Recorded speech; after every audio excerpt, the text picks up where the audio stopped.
The gun went off, and everyone looked at the girl, but the cowboy stepped forward first. The gun went off. No one moved. No one breathed. Smoke drifted slowly in the air, and every single eye in the street turned toward the girl. She was still holding it, her small hand shaking. The old revolver pointed at the ground now, not at anyone, just down. Her eyes were wide, shocked, like she didn't understand what had just happened. She tried to speak, but nothing came out. The sheriff stood frozen. The townspeople stared, and the man in front of her stepped back slowly, unhurt, but stunned, because no one expected that. Not from her, not from a child. The revolver slipped slightly in her grip. Tears filled her eyes now. "I didn't mean to," she whispered. The silence grew heavier. The sheriff finally moved. Slowly, carefully. "Put it down," he said. Gentle, not angry, just controlled. The girl looked at him, then at the cowboy, standing a few steps away, watching everything. His expression wasn't fear. It wasn't anger. It was something else. Decision. The girl lowered the gun, let it fall into the dust. The metallic sound echoed louder than the shot had. The sheriff stepped forward. "Handcuffs ready. This can't be ignored," he said. The girl's breath trembled. She didn't run. She didn't argue. She just stood there, small, alone. And that's when the cowboy stepped forward, calm, steady, and said something no one expected. "I fired it." Silence broke again. "What?" the sheriff said. The cowboy didn't look at the girl. He didn't look at anyone. "I pulled the trigger," he repeated. The girl's head snapped toward him, confused, shocked, but the cowboy's face didn't change, because in that moment, he had already made his choice. The street erupted in whispers. "You!" the sheriff repeated. The cowboy didn't hesitate. "Yes."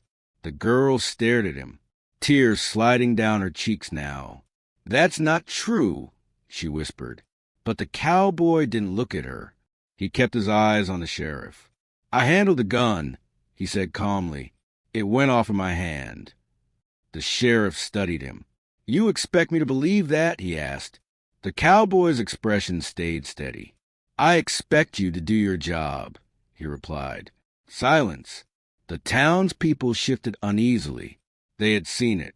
They knew, but no one spoke. The girl took a small step forward. "It was me," she said, her voice shaking. The cowboy finally looked at her, and something in his eyes softened.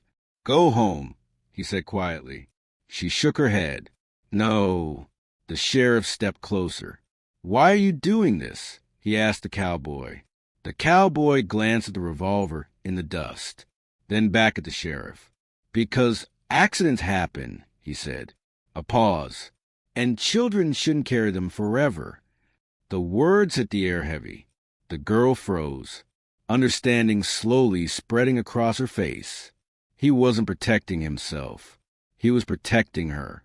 The sheriff exhaled slowly. "You know what this means," he said. The cowboy nodded once. "I do." The girl grabbed his sleeve. "Don't," she whispered. But he gently removed her hand. "You didn't mean it," he said softly. The sheriff motioned forward. "Turn around." The cowboy did.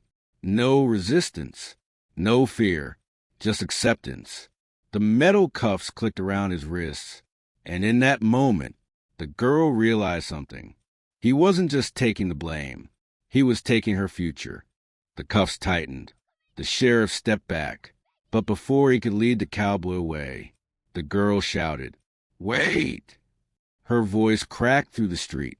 Sharp, desperate. Everyone turned again. "You don't understand," she said. The cowboy closed his eyes briefly, almost like he expected this. "Go home," he repeated softly. But this time, she didn't listen. "It wasn't an accident," she said. Silence fell instantly. The sheriff frowned. "What do you mean?" he asked. The girl swallowed hard. hands shaking now, not from fear, from truth. He grabbed me, she said quietly. The words hit like another gunshot. The townspeople froze.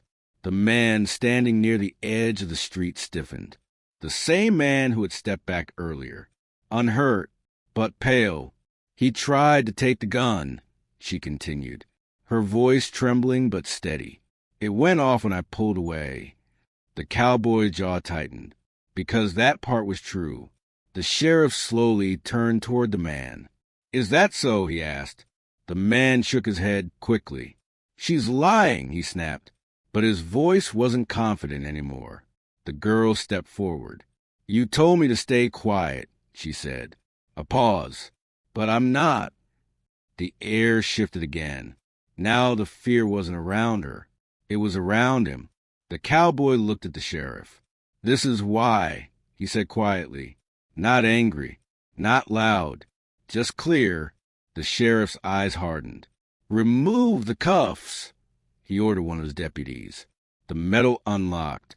The cowboy flexed his wrists. The sheriff stepped toward the pale man instead. I think we need to talk, he said. The man backed away. But this time, no one moved to protect him, because now the truth was louder than the shot had ever been.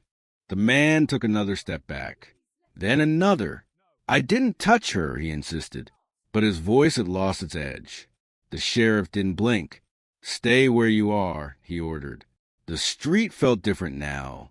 Earlier, all eyes were on the girl, then on the cowboy. Now, they were on him.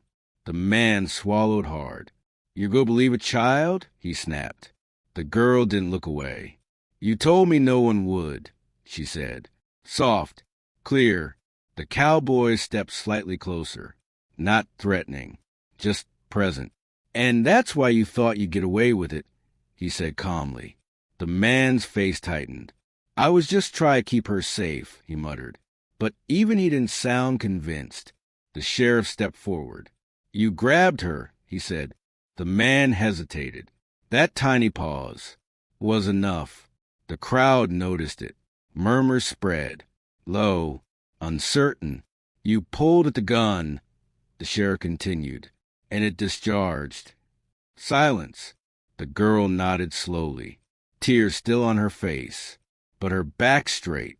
You told me it would be my fault, she said.